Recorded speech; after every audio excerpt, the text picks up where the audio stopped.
Allahumma salli ala Sayyidina Muhammad. Nah sekarang untuk menunjukkan itu semua, maka ada satu kaidah. Kalau kaidah ini benar, dan inilah dari kalimat Bismillahirrahmanirrahim akan muncul kemudian kalimat-kalimat lain sebagai tafsir dari kalimat ini, dan satu dengan yang lainnya akan saling menjelaskan. Indahnya nanti keterangan di Al-Fatihah dirinci di Al-Baqarah, terusannya ada di Ali Imran sampai dengan ke An-Nas. Indah luar biasa.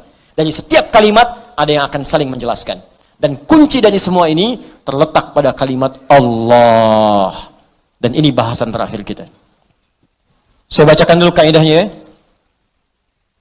Kitabnya At-Ta'rifat karya Imam Al-Jurjani.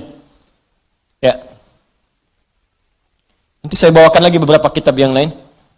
Ini kadang-kadang kitab itu saya hafalkan cuma kadang-kadang ada sebagian kawan-kawan yang mungkin belum mendapati referensinya, jadi menilai bahwa ini nggak ada nih, pendapat ini nggak ada, dari mana gitu kan? Nah, maka beberapa taklim mungkin saya akan bawa kitab-kitab itu supaya bisa untuk sharing di situ. Kalau ada yang kurang tepat silahkan diluruskan, tidak ada masalah. Saya sih enak saja. Kalau benar salah ya kita katakan itu keliru ya. Kalau misalnya salah sebut nama, ya saya salah sebut nama kemarin, harusnya ini, yang benar ini bukan ini, ya selesai. Dan tidak harus mempertahankan kesalahan. Ya. Dan juga jangan cari-cari kesalahan, capek nanti. Ya, capek. Guru itu kalau mengajar pasti ada salahnya, pasti salah. Tapi yang paling salah adalah murid yang mencari-cari kesalahan guru. Jelas ya? Nah, bikin status dulu, catat dulu. Ya. Ya. Bismillahirrahmanirrahim. Al-Ismul A'zam. Al-Ismul A'zam, nama yang paling agung, tinggi. A'zam itu isim tafdil dari kata azuma. Azuma, a'zam. Azuma besar. Sigat mubalaghahnya azim, sangat besar. A'zam paling besar, paling agung. Jadi kalau ada yang agung, ini yang paling agung. Kalau ada yang bisa mengangkat, ini yang paling tinggi angkatannya.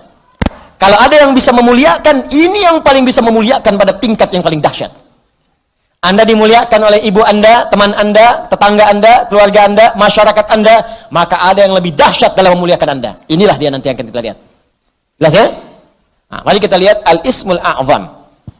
Huwal ismul jami' li jami'il asma'. Huwal ismul jami' li jami'il asma'. Al-Ismul A'zam ini adalah nama yang mencakup seluruh nama-nama kemuliaan, nama-nama kebaikan. Jadi kalau ada semua nama baik, puncaknya nama ini. Puncaknya nama yang ini. Ya. Apa nama yang dimaksudkan? Yuk kita lihat.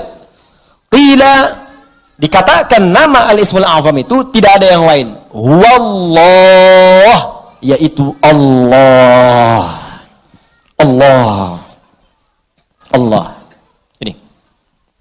Nama Allah itu disebut dengan nama Al-Ismul A'zam. Ini sepakat orang Arab langsung nyebut A'zam.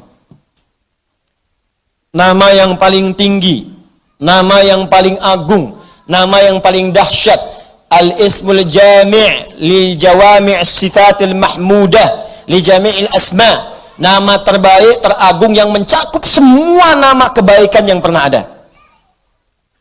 Makanya ketika Allah memperkenalkan nama ini, Allah menyebutkan bahwa nama Allah ini memiliki semua sifat-sifat nama-nama kebaikan. Baik namanya ataupun sifatnya. Itu kita temukan di Quran surah ke-7 Al-A'raf ayat 180. Quran surah ke-7 ayat 180. Di halaman 174, posisi paling kiri, baris yang keempat, sebelah atas. Walillahil asma'ul husna fad'uuhu biha. Walillahil asma'ul husna. Walillah, hanya milik Allah. Walillah, hanya milik Allah. Al-asma'ul husna, semua nama-nama yang baik-baik. Di semua nama-nama baik itu terkumpul semua punya Allah. Makanya ketika disebutkan nama Allah itu mencakup semua nama-nama yang baiknya.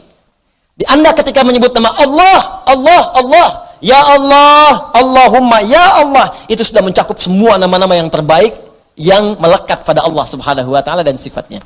Makanya kalau Anda mau memanggil kepada Allah, kata Allah, silakan sebut nama Allah secara singkat.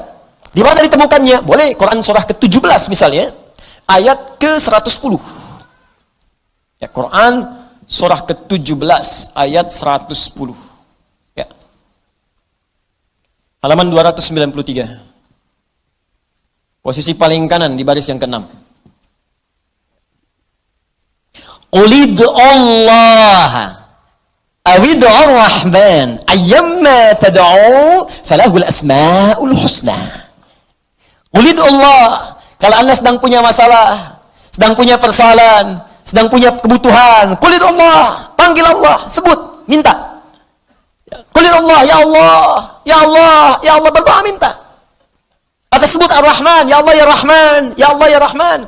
Atau kalau ingin spesifik, silahkan panggil nama-nama yang Allah miliki sesuai dengan kadar kebutuhan Anda. Semua namanya baik.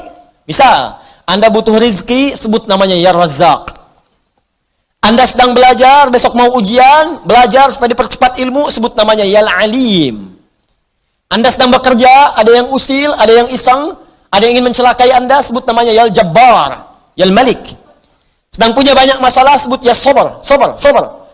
Tapi kalau Anda ingin menyebut satu nama yang dengan itu semua masalah Anda tuntas, sebut Allah. Ya Allah, hamba bermunajat kepadamu. Ya Allah, hamba memohon kepadamu. Kalau Anda benar menyebutnya, benar memohonnya, maka demi Allah ada hadis yang langsung disampaikan oleh Nabi sallallahu alaihi wasallam. Langsung disebut oleh Nabi. Jika Anda memanggil Allah dengan namanya yang paling tinggi ini dan benar cara memanggilnya, maka semua permintaan Anda sulit bagi Allah untuk menolaknya. Dikabulkan seketika. Saya bacakan kitabnya, ini halaman 31. Saya hafal ini. Ya, paling kiri di pertengahan. Kitabnya Al-Aqaidah Al-Islamiyah karya Syekh Said Sabiq. Ini kitabnya. Ya. Bismillah. Ismullahil A'zam. Ya, ada yang bisa bahasa Arab mau bacakan? Baik, saya bacakan langsung ya. Ismullahil A'zam. Ya. Wa kama anna lillahi hadhil asma falahu ismun a'zam idza du'iya bihi ajaba wa idza su'ila bihi a'ta. Allahu akbar.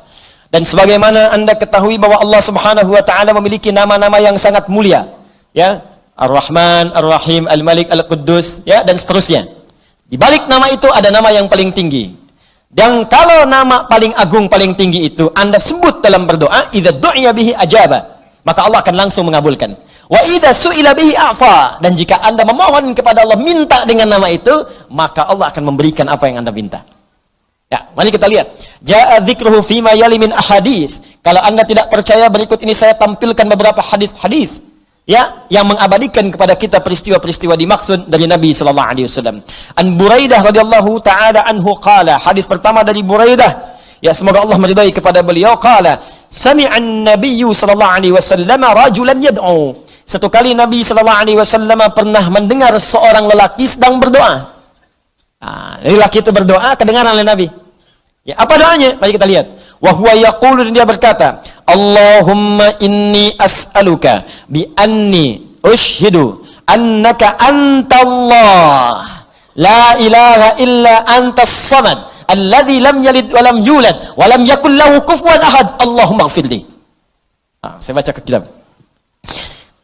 Bi anni ushhidu annaka antallah la ilaha illa antal ahadus samad alladzi lam yalid wa lam yulad wa lam yakul lahu kufuwan ahad. Allahu akbar. Dia membaca pertama, usyidu bi annaka antallah, ya Allah. Perhatikan nih. Saya bersaksi Engkau Allah. Engkau Allah. Engkau Tuhanku ya Allah. Engkau Tuhanku yang memerintahkan aku ya Allah untuk bermohon hanya kepadamu. Aku bersaksi Engkau satu-satunya Tuhan, tidak ada Tuhan yang lain. Aku bersaksi hanya memohon kepadamu, tidak ada syarikat untukmu. Allah disebutkan namanya. Maka apa yang terjadi? Perhatikan.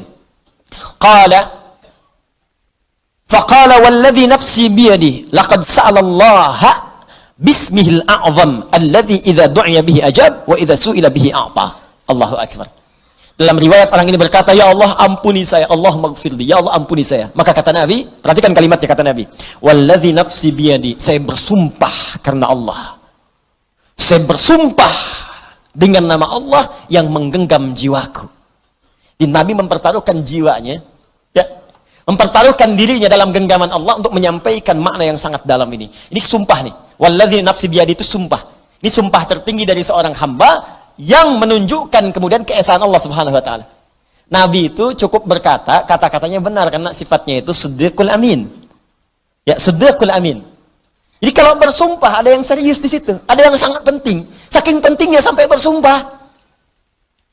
Anda percaya nggak dengan saya? Tidak, sumpah demi Allah yang menggenggam jiwa saya, yang bisa mewafatkan saya kapanpun. Saya bersumpah. Ini hadis bersumber dari Nabi Sallallahu Alaihi Wasallam. Pertanyaan saya, semakin percaya nggak dengan saya? Semakin ya? Ini Nabi yang bersumpah. Maka kata Nabi, apa kata Nabi? Laqad sa'alallaha bismil a'zam. Orang itu tadi telah memohon kepada Allah dengan menyebutkan nama yang paling tinggi. Nama yang paling agung. Alladzi idza du'iya bihi ajab wa idza suhila bihi a'ta. Nama itu kalau disebutkan dalam doa, maka Allah seketika akan menjawab doanya, dan jika dia meminta, maka akan mengabulkan segala permintaannya. Hadisnya sahih. Hadisnya sahih.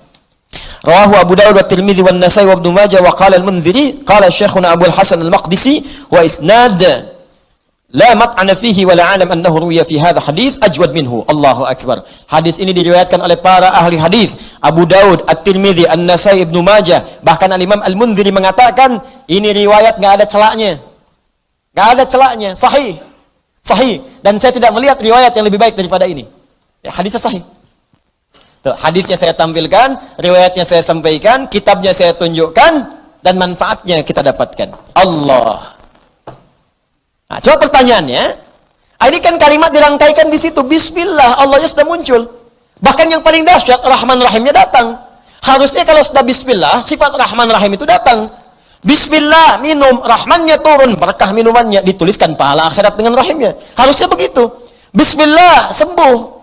Ada keberkahan dalam kesembuhan. Sembuh penyakitnya, dituliskan pahalanya. Istighfar di situ saat sakit ada pahala, segala ada pahala, sembuh. Ada keberkahan dalam sembuhnya. Kalau orang sakit kemudian sembuh, dan sembuhnya ada berkahnya, maka saat sembuh itu, semua hasil dari sakitnya akan mengantarkan dia pada ibadah.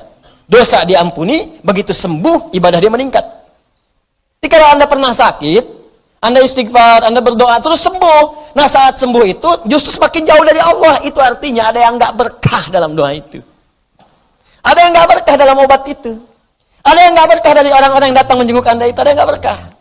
Kalau berkah itu makin rajin. Kenapa Anda sakit yang datang orang pengajian? Yang datang orang masjid? Jadi begitu Anda selesai sakitnya, datang jadi sembuh, kadang-kadang jadi asbab hidayah. Rajinlah ke masjid. Rajin bangun malam, itu berkah di situ. Itulah Bismillah.